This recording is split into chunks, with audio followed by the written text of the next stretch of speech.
This is amazing. Like women. I mean, imagine woman Peaky Blinders, guys. This is who these women were. They were just as mean, too. Yeah. Oh, I can imagine. I mean, they were a gang. Like, yeah.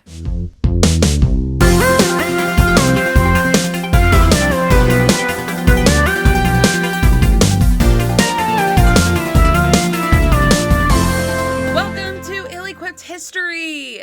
We're your bitches. Emileigh and Morgan.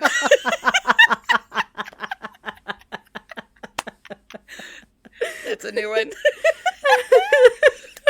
Just straight to the point. Just straight to the point. We're your bitches. If you want to talk about history. We're your bitches. We talk about history. There you go. That's the show. That's it. That's the show. I welcome if this is your first time. If this is not your first time, you might have heard a little bit of a different intro. We're trying out some new things because podcasting is apparently ever changing. And if you don't adapt, you fail. So we got to keep with the times. We're already old women enough. We don't need to like do old person stuff where we refuse to change. Nah, I mean, like what you just said, it's Darwinism, adapt or die. Adapt or die. And this is us attempting to adapt because we're in our elder years. Our elder years of 32. 30s. Anyway, Morgan, I hope you're doing well. I know I'm doing well. Sorry everyone for the super late episode that aired on Tuesday instead of Thursday because I've had the flu and I refuse help. Morgan got the plague and I was going about my life and she was like, sorry, the episode's late. I'm like, ma'am, what are you talking about? Because I wasn't paying attention. I felt really bad. I was like, I'll do it by myself. And then I continued to try not to die for the next few days. Yeah. And I was like, I just have to come clean, Emileigh. I still haven't done the episode. It was like Sunday. And she was like, what? On her deathbed and would rather an episode be late than ask for assistance. So, you know. That's me. That's my bad. Fine. That's my toxic trait. I refuse help. I would get onto you about it if I wasn't the exact same person. So it's fine. It's fine. But we're on track now. For a hot second, I was like, are we going to have to release a bonus episode? Because again, Morgan's on her deathbed. But no, we're here recording. Morgan's alive. She's fever-free. She's with us. Yes. For the foreseeable future. That may change. Who knows? It may change. And that's a threat. So. Okay. Let's get into it. I have oh my God, this one's so exciting, Morgan. I've been pumped about it.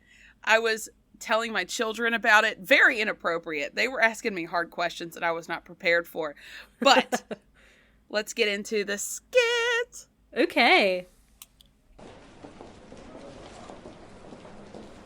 It's the late 1890s.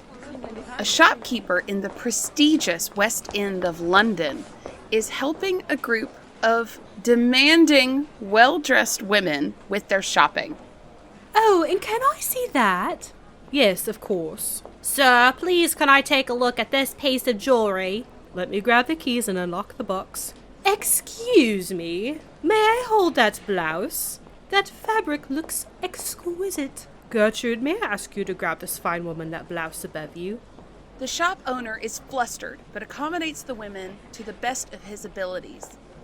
Suddenly, towards the back of the store, a pregnant woman is heard crying out in pain and falling on the ground. Oh, Lord, help me! I think something is wrong with my baby! Please help me! The shop owner runs to the back of the store to help the woman, leaving the shopping women and the pile of clothes and jewelry on the counter behind him. The woman in pain seems to gather herself and assure everyone that she will go home immediately and get her husband to assist her to the doctor. By the time the shop owner gets back to the counter, the group of needy women are gone, and so are half the goods that he had on the counter. Gertrude, where's all the stuff that was here? Not sure, sir. I was helping that poor woman. I haven't had a chance to put anything up. Gertrude, I do believe we have been visited by the 40 elephants. Please ring the police.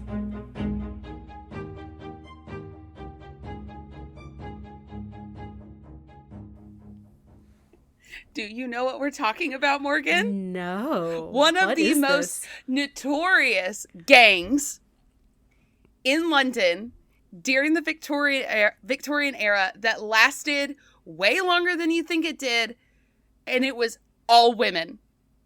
That's awesome. I know.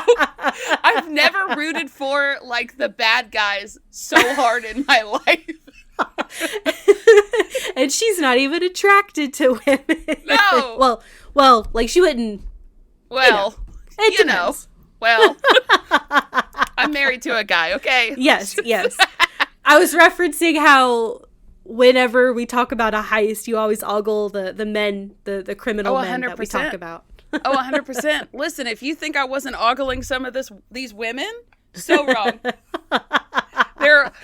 They're ogle worthy. Your type is criminal. That's doesn't matter the gender. Just criminal. Listen. No, I've never heard of the 40 elephants. Okay, yes, the 40 elephants. Guys, I got a new chair, and if you hear me wiggling around, it's because it wiggles around more. I'm so sorry. Okay, I'm so excited. I'm so pumped. So, okay. Yeah, the 40 elephants, I'll explain like why their name is what it is and stuff, but it is all women, started, some say as early as the 1700s, but I mean, we're talking about a gang of women, in London in the Victorian late 1800s era. Documentation is scarce. Okay. Yeah. So they were in the newspapers around the 1870s. So that's for sure. Like they were an established gang. At that point, early on in their, gangness, they were kind of loosey-goosey, not very organized, but they were there in the 1870s. Okay. And they were mostly based in the Elephant and Castle area in Lambeth. And this is a small pocket in South London that was very poor, very working class. And I have a picture of the Elephant and Castle. It's like a statue. There's an elephant and there's a castle on its back. It's just a statue. I have no idea what it is for. But that is in the area. That's a modern picture, of course. But that is in the area of where these women were living. Where they were from. So was this there in antiquity with them? Yes. Oh, okay. Yeah. And there's like an old, let me see, 1800s. I have no idea what it's about. If someone could enlighten me, I mean, I'm sure, yes, I could Google it. I just think it's super duper cool. Here we go. There's an old picture of it. See? Oh, wow.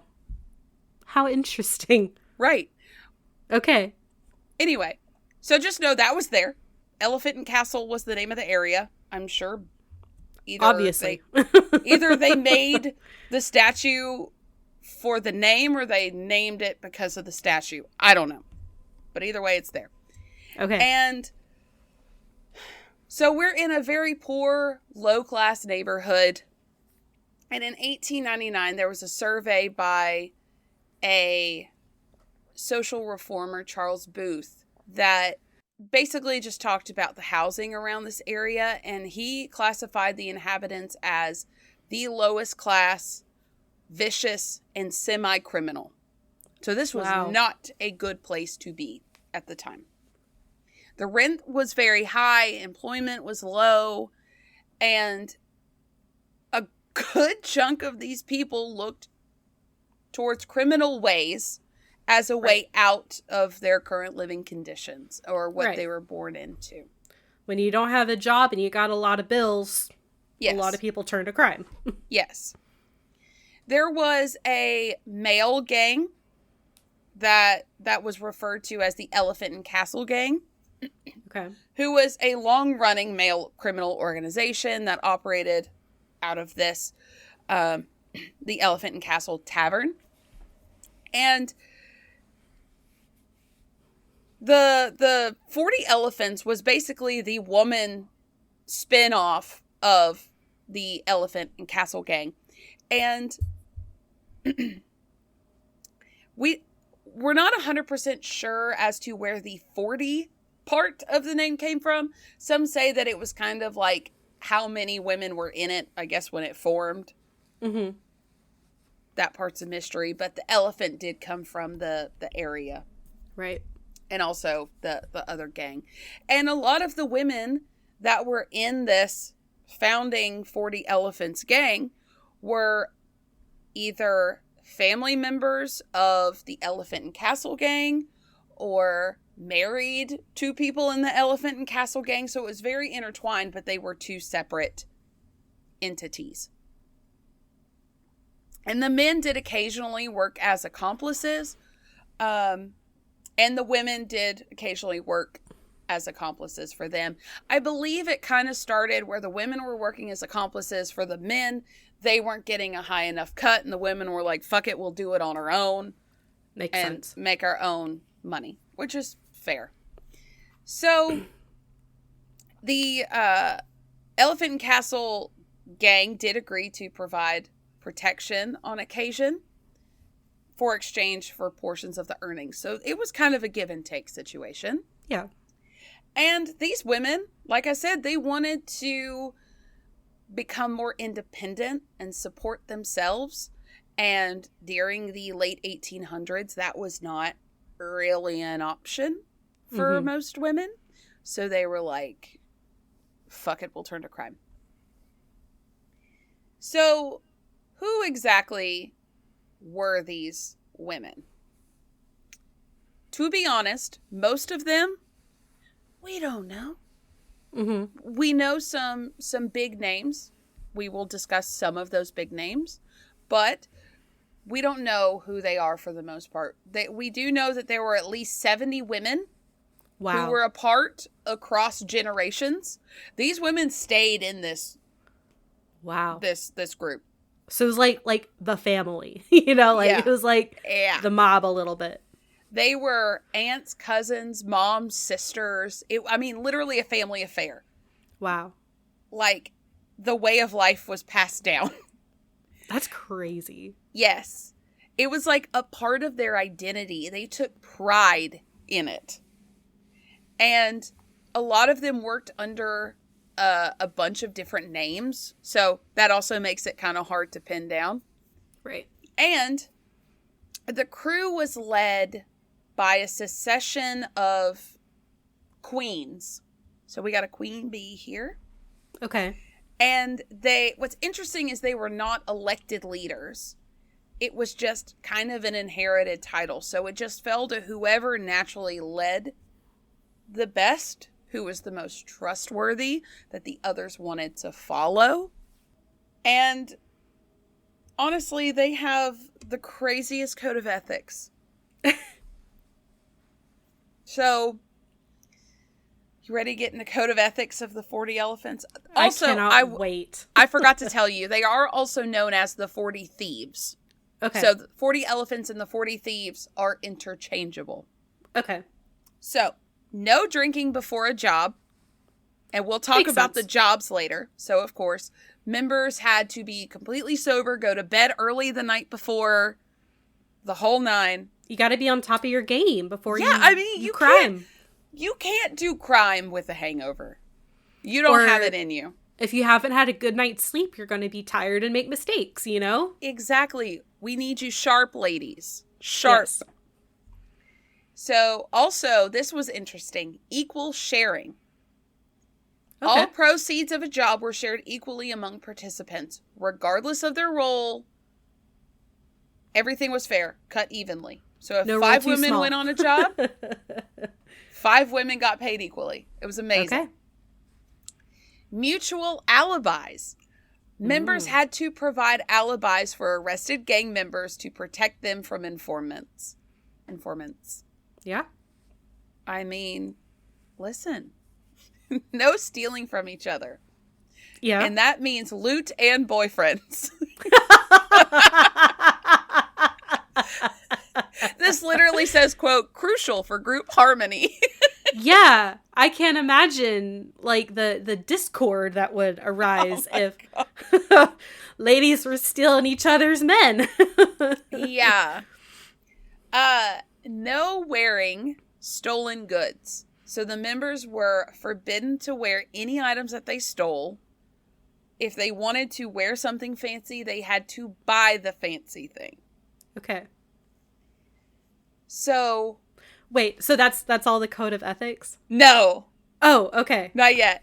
So Okay. loyalty above all, Uh-huh. absolute fealty, Yeah, severe punishments for disloyalty. makes sense. These women were scary. I want you to know that. They were terrifying. Okay. Territorial respect. Other thieves had to pay a percentage to the elephants if they operated within their territory. And then I've got 2 other notable mentions for not really code of ethics, but kind of how they operated. So if one of their members was arrested and put in jail, the gang was responsible for taking care of the family members, the family of that individual. So the children would never be impoverished while a mother was in prison. Yeah. And the gang shared a treasury that would assist to pay for lawyers and also their extravagant lifestyle. So, like, everyone got a cut, and then the treasury got a cut. You know, this makes me wonder why there aren't more female gangs, because Yes. this is incredible, honestly. Like, no This is the wonder it most- lasted generations. This is the most female thing I've ever seen put together. I mean, it worked I mean, oh my God. Yeah. It's perfect. This This is is like amazing. women. I mean, imagine woman Peaky Blinders, guys. This is who these women were. They were just as mean, too. Yeah. Yeah. Oh, I can imagine. I mean, they were a gang. Like, Yeah. Legitimate gang. And honestly, I do have some pictures of these women if you scroll down. mm-hmm. They are... I would not cross them. Mm-mm. There's a picture of a gaggle of them holding guns. Oh, I didn't notice they were holding guns. I just Yeah. was admiring all their coats, and like the one on the right has like a leopard See? skin coat. And I was like, what wow, I'm they're telling fancy you. coats. They are fancy women doing scary shit. Yeah. Yeah, they've all got they look like rifles. They 100% do have rifles. I didn't notice that either till I pasted it, and I was like, oh my God. They all have guns. I'm not even like an anti-gun lady, but it just really took me off guard that they're in formal coats with rifles. Okay. So we've established some ground rules for this gang. We should start a gang, Morgan. I mean, there's no need to, recreate the wheel. We've already got it all spelled out for us. Exactly. Very common sense. This is like the DARE program telling you how to make meth so you know what's in meth so you don't accidentally make meth.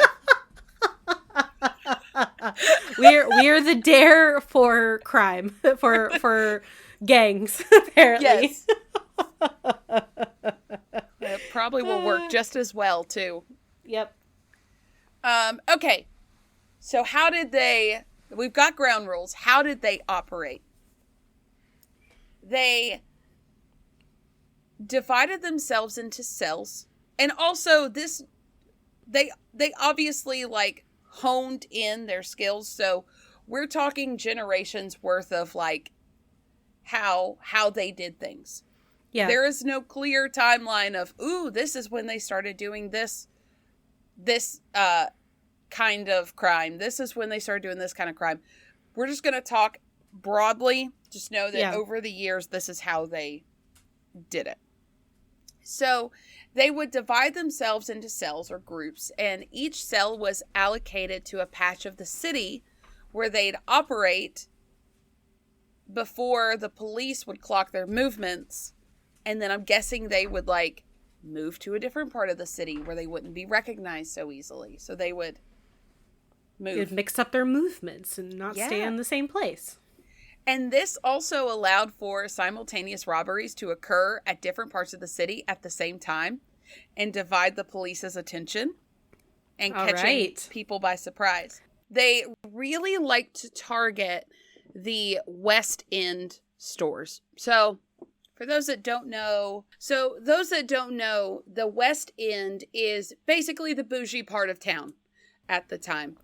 Shopping was really changing during this time, and shopping had turned into kind of like a form of leisure in the 1800s for women.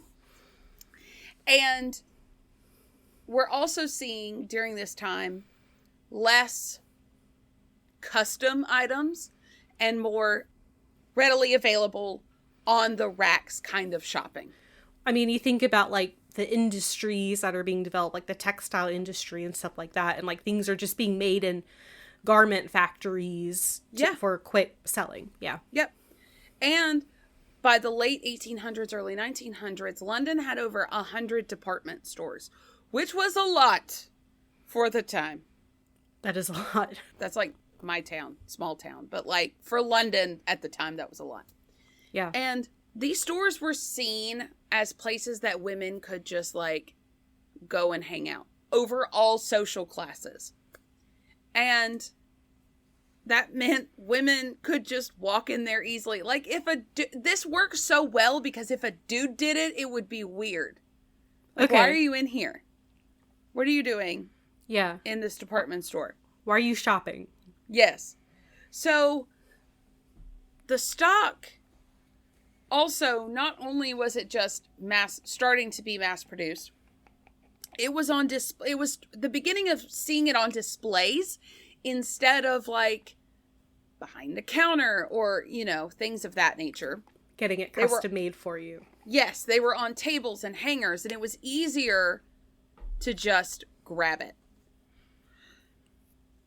And they tried to go for also small items, jewelry, furs, fashionable items. They didn't limit it to that, though. These women would go into these stores dressed to the nines. And Morgan, if you want to look at the picture, I do have a picture of some garments. They would be dressed to the nines, and they would go into these stores. 2 or 3 would go in at a time. They would continuously ask to look for more and more items. And this is all depending on how the store is set up. So if it's a store that you need to ask to look at things, they would ask for a lot of things until you have like a pile on the countertop. And then one of them would cause a distraction. I did see that a woman shoved a pillow in her dress once and pretended to have a pregnancy emergency to distract while the others shoved the stuff into their dresses. So our skit happened at some point in some capacity. So while the shop owner is looking somewhere else, the women would slip the items into their clothes, and they had special skirts and dresses and sleeves and pockets that these women were wearing huge dresses. Mm-hmm.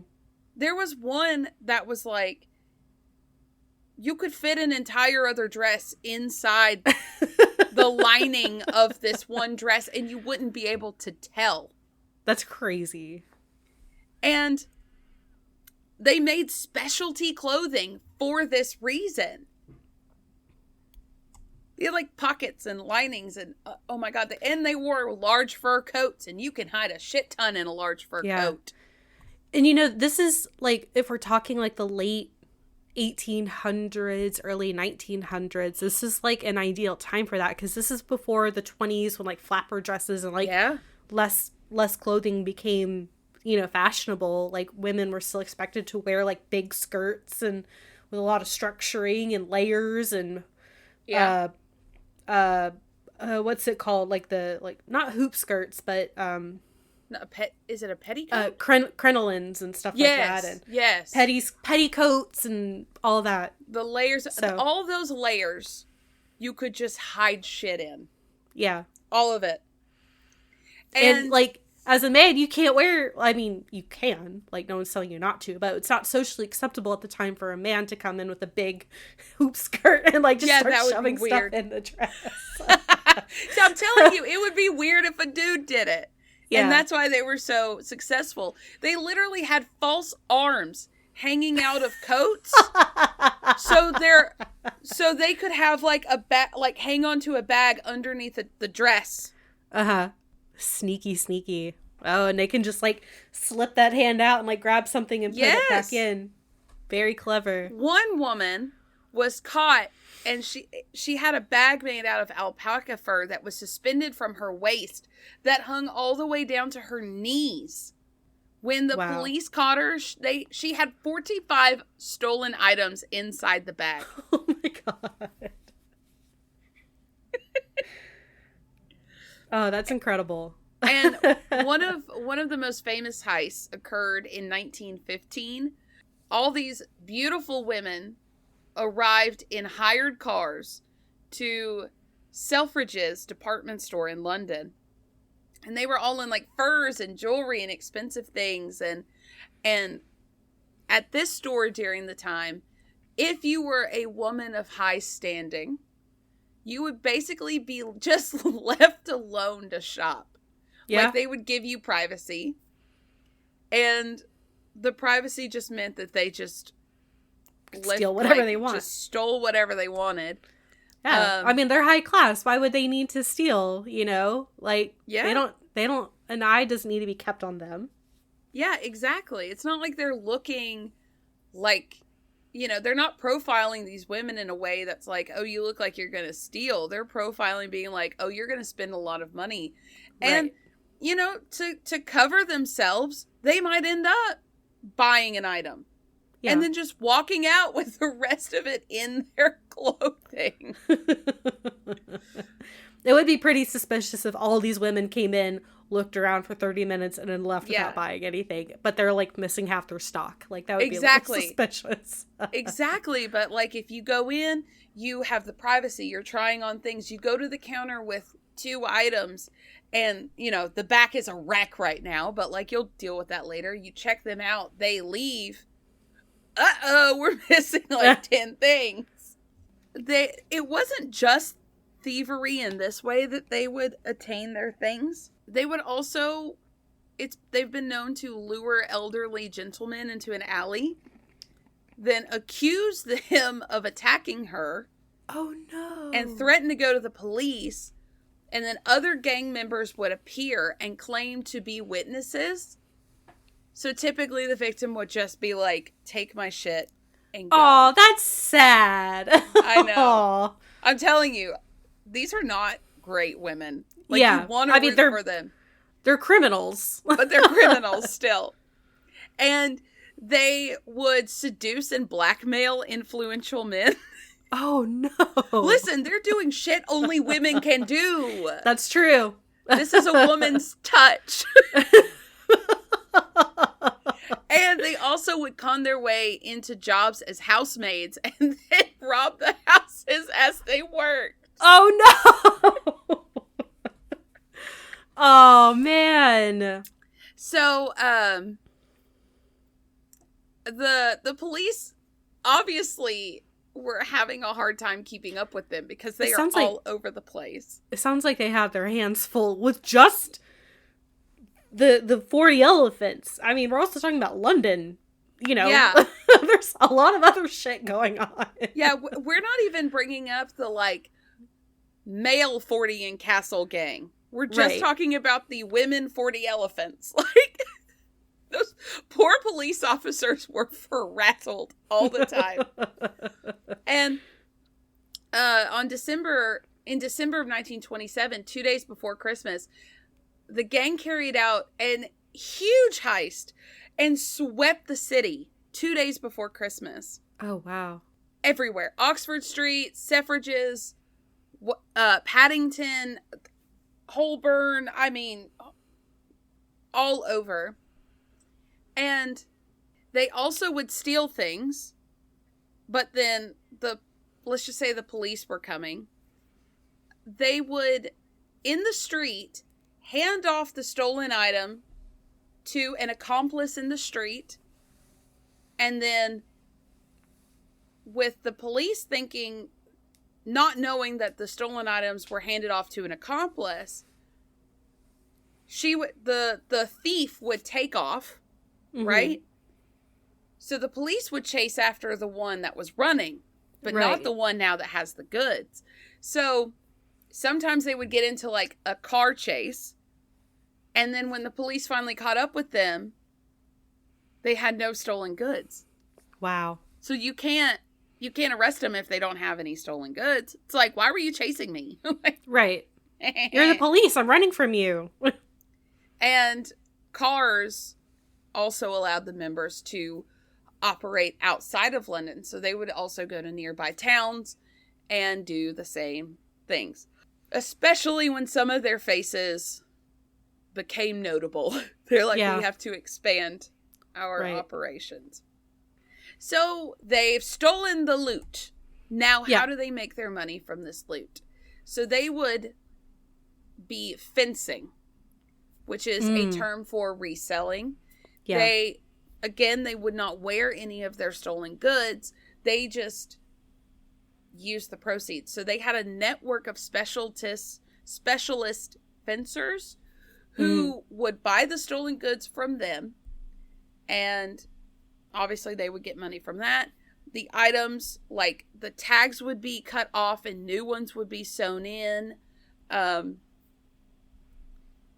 Cheaper loot went to street markets and pawnbrokers and jewelers, and the clothes were sold sometimes with different design. Like they would change the design just a little bit so it looked like a knockoff when it was real, whatever. Yeah. Some would get caught, but it was worth it. A lot of these women, when they were caught, were put into a women's prison at Holloway in Islington. And it was converted from a mixed prison to just a women's prison in 1903. And if we are remembering back to our women's suffrage episode, that was going on at the same time. So these criminals were sharing a prison with the suffragettes at the same time. They were all put into the same prison. And they're all talking about how they're sticking it to the man. To be a fly on the wall in this jail where these women gang members and these suffragettes are probably just sitting there complaining. I'm imagining like the suffragists being like, see, this is why we need the right to vote so we can get jobs. So they're like getting like their argument, like, if women had more rights and we could vote and we could get more jobs, then there wouldn't be this gang of criminals. Exactly. Like, if y'all just listen to us. The only reason they're criminals anyway is because they were starving. So give them opportunity and they might be good people. Okay? Mm-hmm. So they were living, I could see the appeal because they were living high on the hog. I'm sure. They were making so much money. Again, women Peaky Blinders. They were making so much money that they were among the elite. They were in the nightclub scene. They were at dance halls. They were like VIP bitches. I could do a little criminal shit to be VIP. Listen, I know who I am. I know me.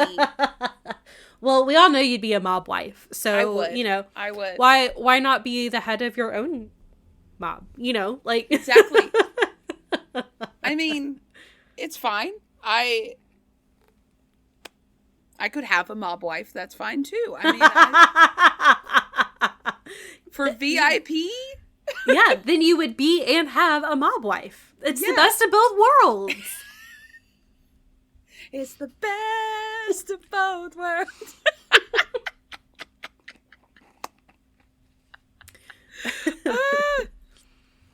Okay, so let's talk about some notable queens. Ooh. Yeah.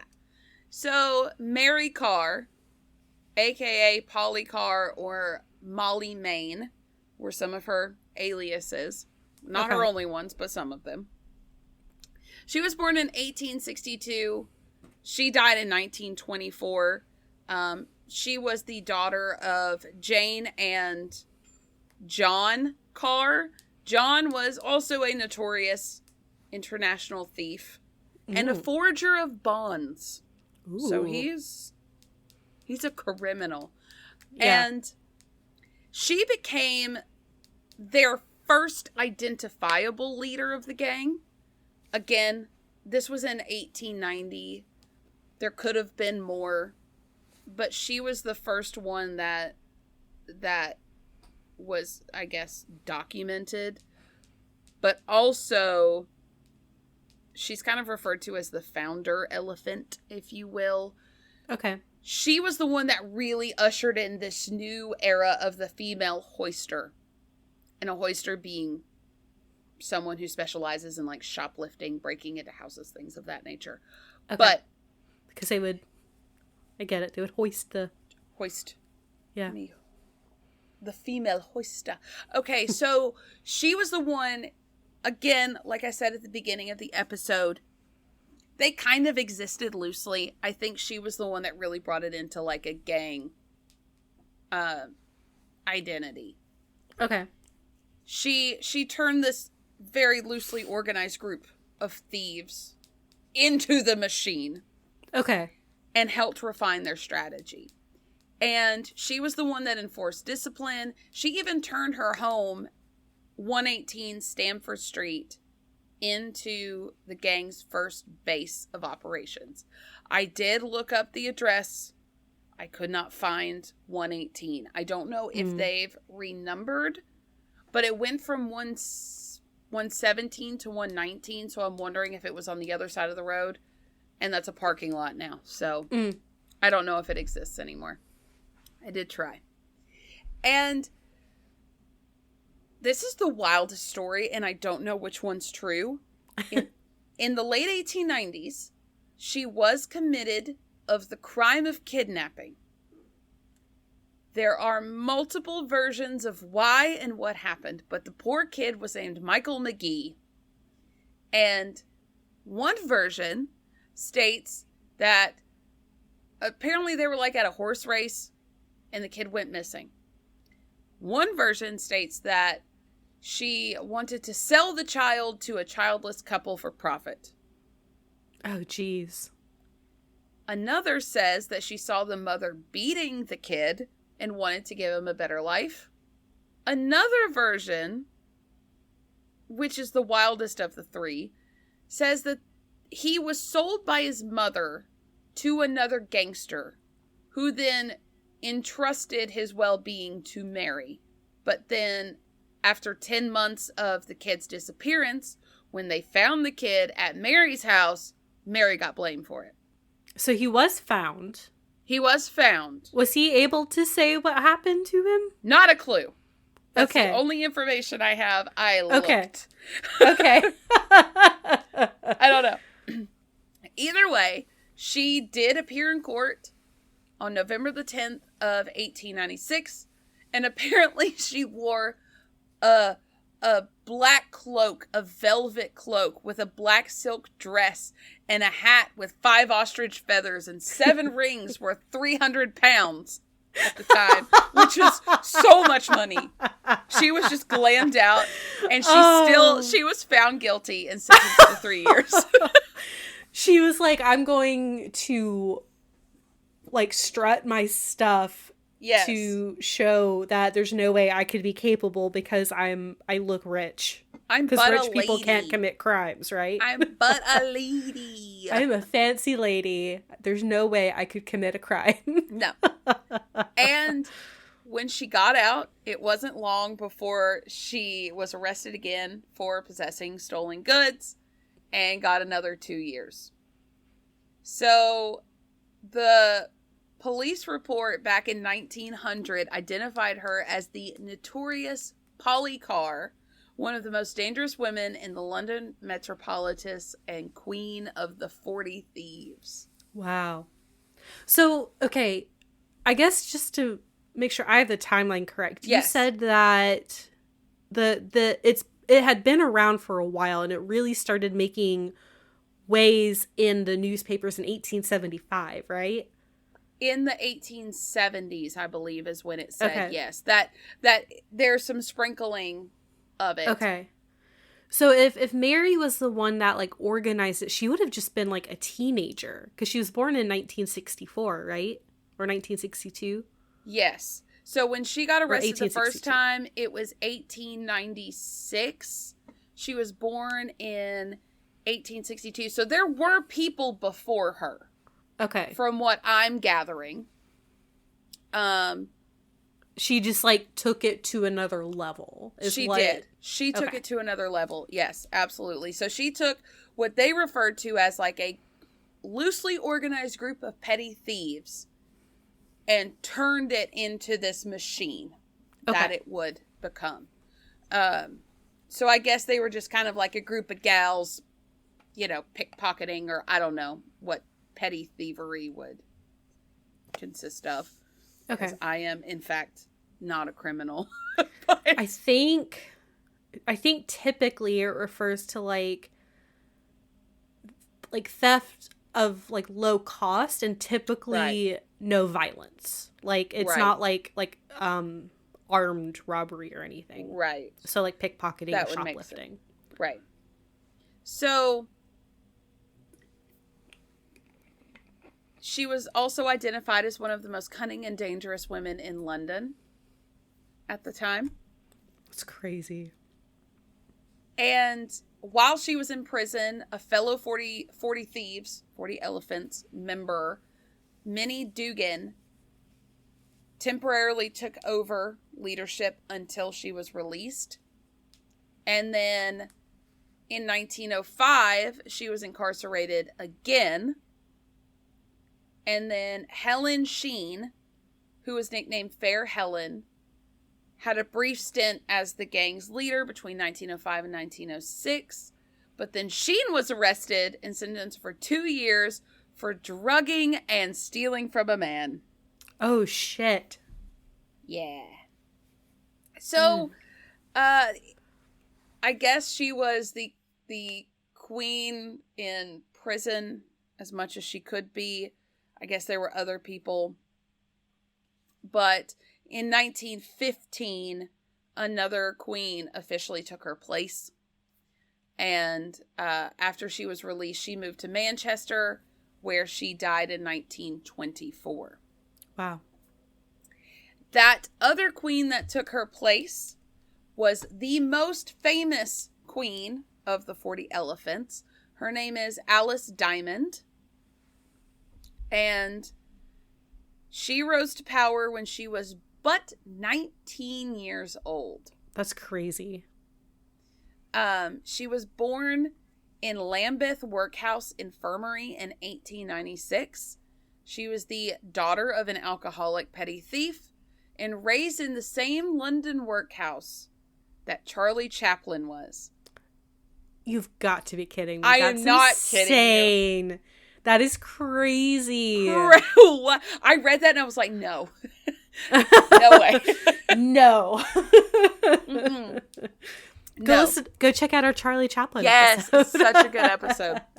So she grew up in poverty, obviously.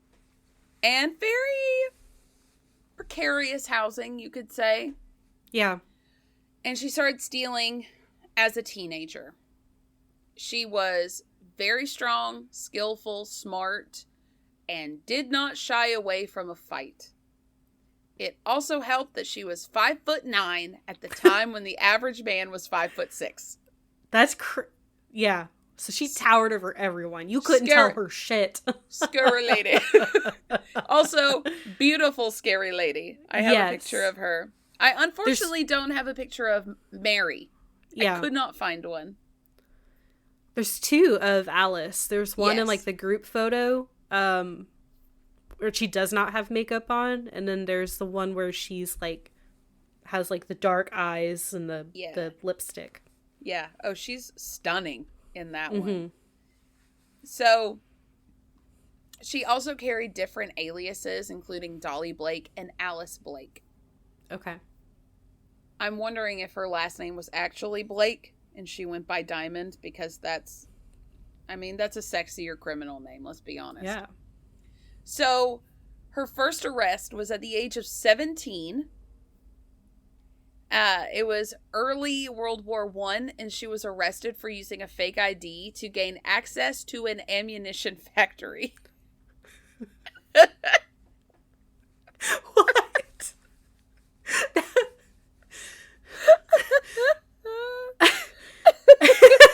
I have no more information on that. Okay. That's all I know. I had like so many questions swirling in my head, but I couldn't vocalize any of them, so... I mean, what a badass woman. She's just like, let me get in here real quick. I have 17. A fake ID to let me into this ammunition factory. So, she was apparently the lover of one of the leaders of the Elephant and Castle gang, Bert McDonald. And she had a second in command, Maggie Hill, also referred to as Maggie Hughes in this episode. So if you hear me say Hughes, we're talking about the same Maggie. But she was the brother of Billy Hill, who was another Elephant and Castle gang member. So very intertwined again with that gang. And the British tabloid described her as Diamond Annie, the man-killing Amazon, because she was known for wearing diamond rings as a makeshift brass knuckle. Holy shit. Yeah. And they kind of just wreaked havoc on London between the 20s and 30s. Her and Maggie and the rest of the 40. Well, I mean, she's known as, what, the man killer? Yeah. That's scary. Man-killing Amazon. That's scary. Yeah. And the one police detective in 1920 called them, quote, the cleverest shoplifters in the country, and their associates regarded them as the most expert thieves in the world. Wow. And they were violent, and they were feared by their communities. And Maggie once stabbed a police officer in the eyeball with a hairpin and blinded him. Holy shit. These are scary women. Yeah. They're not here to fuck around. Yeah. So she was in power for a couple years. And she got a little too big for her britches.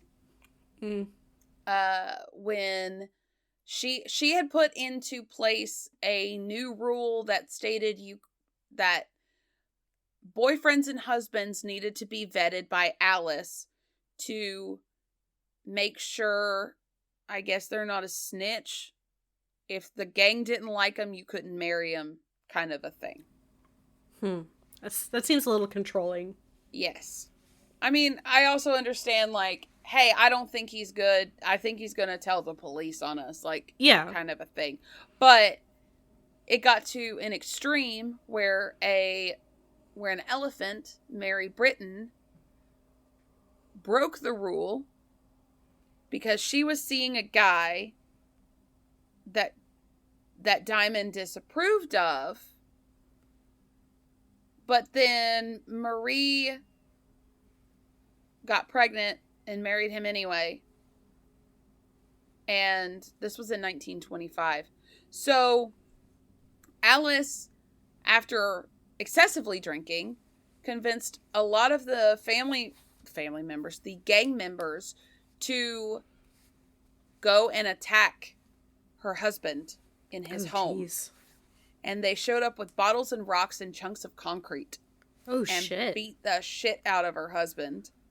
And she was forced to watch. And it became known as the Lambeth Riot. Wow. And it did end with Diamond getting arrested and also Maggie getting arrested. And I think maybe one more person. Diamond was sentenced to 18 months in prison. No one died. He lived. He was okay. He just got his shit rocked. But while she was in prison, Lillian Rose Kendall took over as queen. She was known as the bobbed-haired bandit. And I do have a picture of her as well. Mm-hmm. But she was a specialist in smash and grabs. Mm. So she was a good driver. Okay. And guys, let's think about where we are now, because this is already 3 decades of crime. So we started with Mary, who they had the big skirts and everything. We are now in flapper territory. Yeah. So they're having to change their ways a little bit. Right. Because the big dresses aren't in fashion anymore.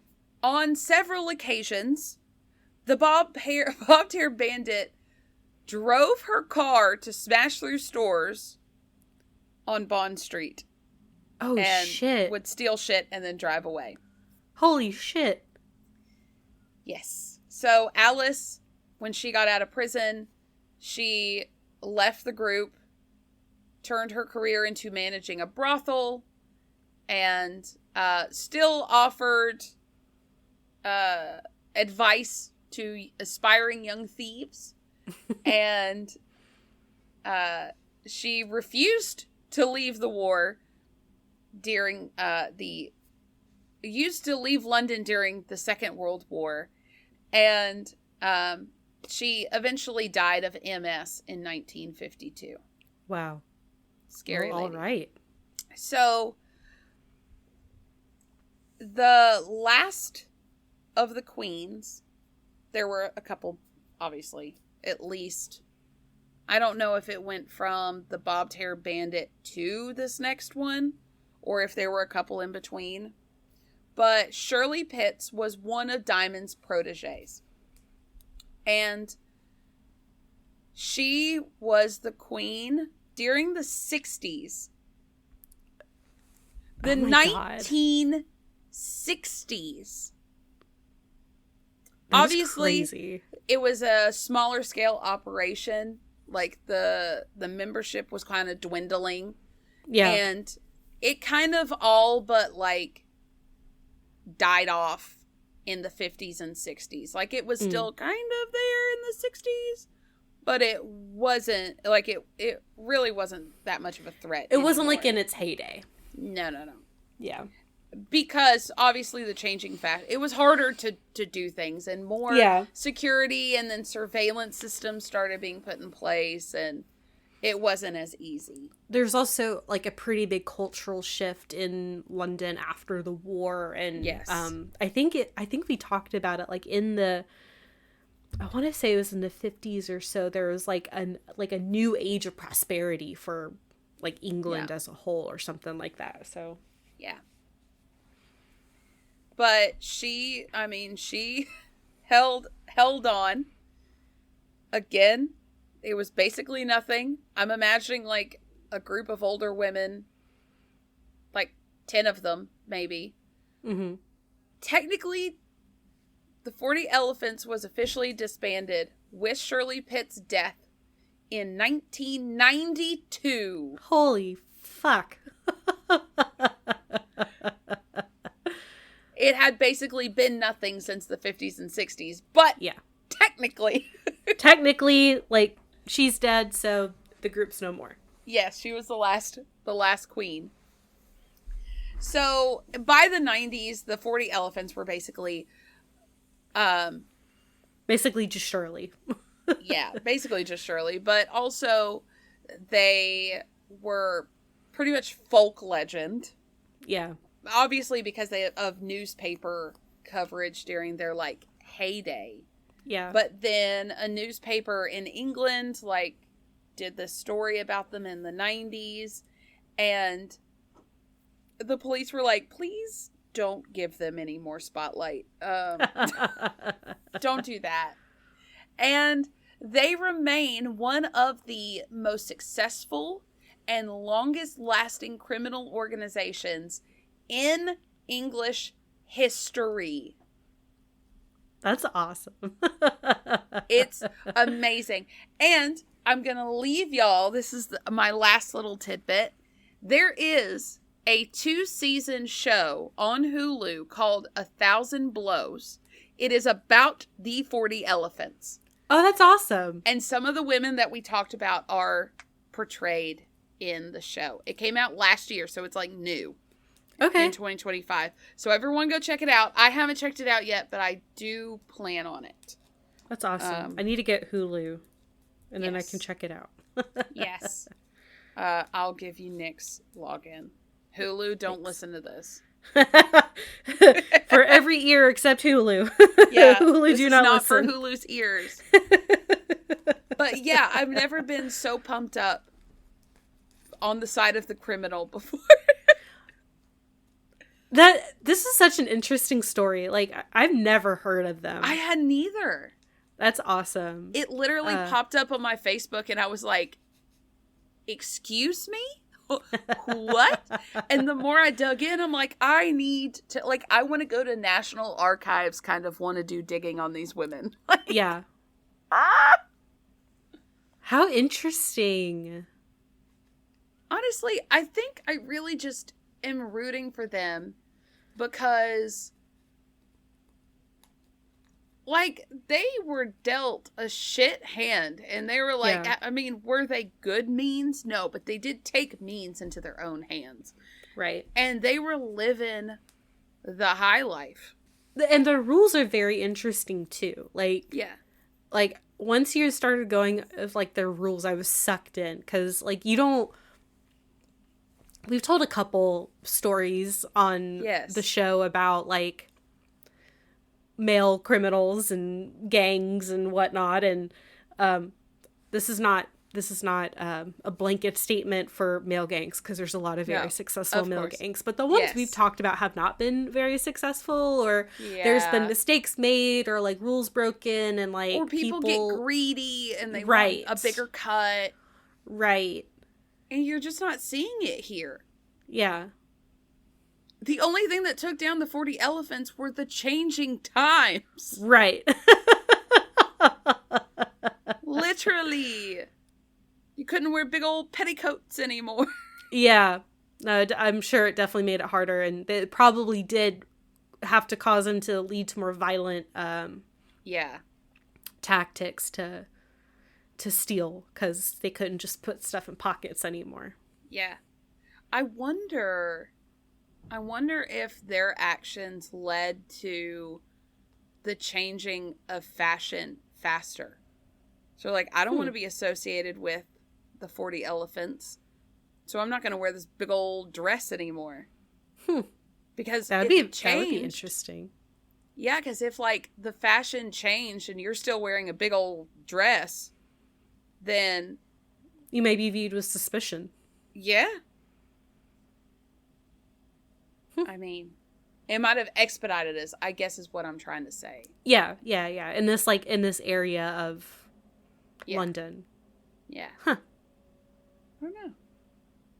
Also, I was reading the newspaper article that you put in here. Oh, I love it. The last little bit made me laugh, where while Mary Gibbs was on probation or on bail, she shoplifted more. Yeah. From Harrods. She did. I read that. And a mother of 9 children. How does she have time? At the age of 33, she was a mother of 9. Can you imagine Emily having 9 children at your age? Right now? Oh, no. Oh, that is my age. I love that they said she is a mother of 9 children and lives with her husband when she is at home. I saw that too, and I was cracking up. When she's at home. When she's not shoplifting. She's not out criming. She actually did a little more shoplifting. I was cracking up at that. Oh my god. I love and fear these women. Yeah. No, thank you for covering this, Emily. This was super fascinating. Thanks. I enjoyed myself. My daughter was like, who are these women? And I'm like, they're criminals. They steal things. Don't steal things. And I was like, well, they were poor and they needed like money. And she's like, well, why? And then here we are going into the gender injustice of the 1800s. Sorry, baby. I know you'll you're learn 6. more when you're older, but I know you're 6, but you need to know these things. it's never too early to talk about systemic patriarchy.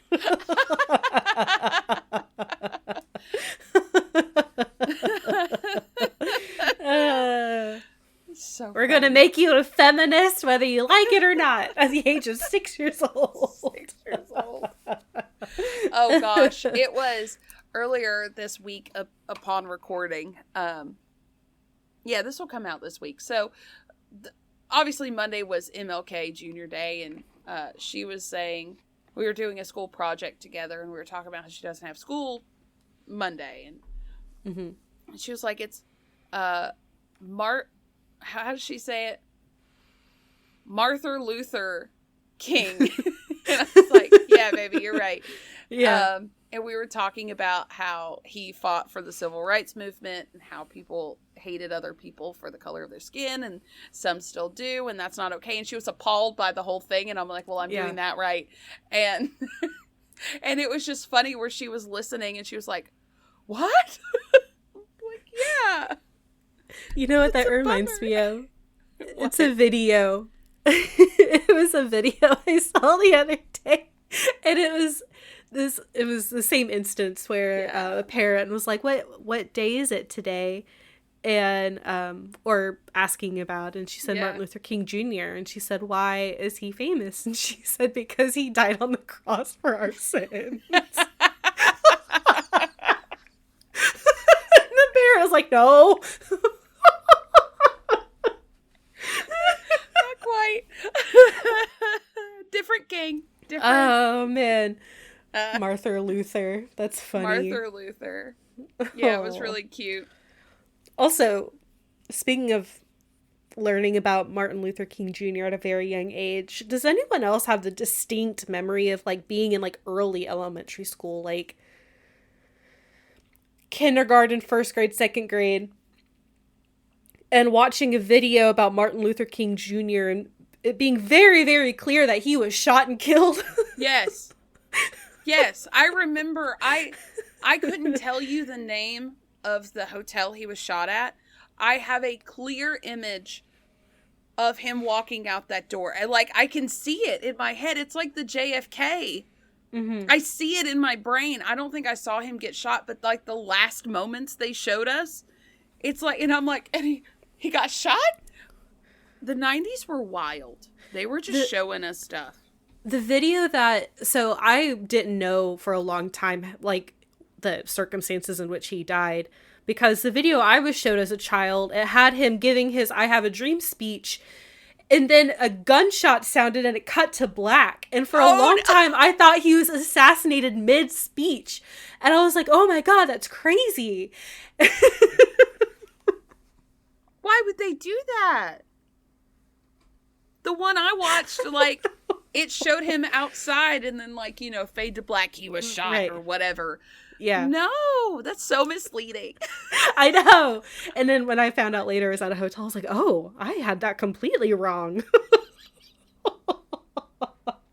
The 90s were wild, guys, for I don't even know if it's misinformation at this point. What do you call it? I don't know. Misrepresentation? I don't know. Yeah, it's really weird. This is going to turn into a really good segue of our new TikTok little series. Our editor, Shy, our TikTok manager, social media lady, is, y'all know my cousin, but she's younger than us. She's technically Gen Z, but she's like a millennial at heart. Don't fault her for it. But she was like, I was not taught anything ever in school. She didn't know about the Cold War. She didn't know about the Cuban Missile Crisis until we talked about it. She, like us, were told that the Native Americans were very nicely asked to leave, and they did willingly, and like right, the whole gamut. So she was like, can I ask you questions and you answer them and use them? And so that's our new series. Which I also need to do, but I was going to do it, and then I got really sick, so I haven't. Then she was on her deathbed, so you're going to see 2 in a row from me, but that's okay. But if you have any questions that you want a brief answer to, let us know. Yeah. Give us feedback, all the feedback, because we want to know if you like it. And so far, I've just been doing random things, and she throws questions at me, so yeah. But so let us know what you think.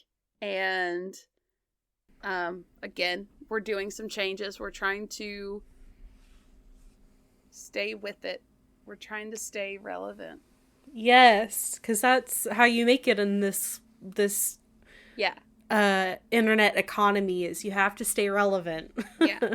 And honestly, if just like all of y'all out there, just like share us with people who like history, or don't think they like history and it turns out they do, it's just they've been presented it in a boring way, that would help us out a lot. Yeah. And also, we saw that we got a new subscriber. We don't know who you are, but thank you for subscribing to us. You subscribed this week. Gracias. Thank you. Thank you. We love you. Welcome to whatever this is. We're your bitches, remember? We're your bitches. Your history bitches.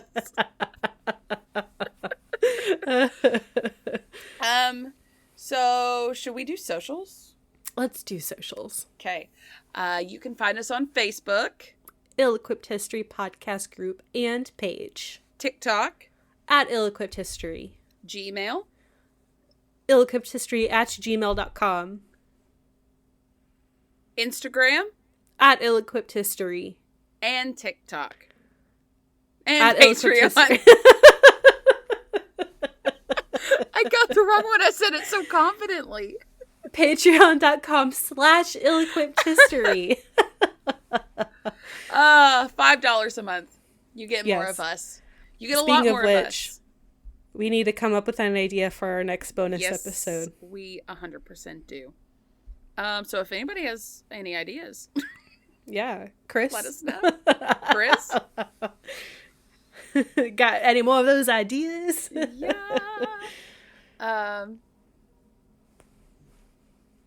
Okay, bye. Okay, bye.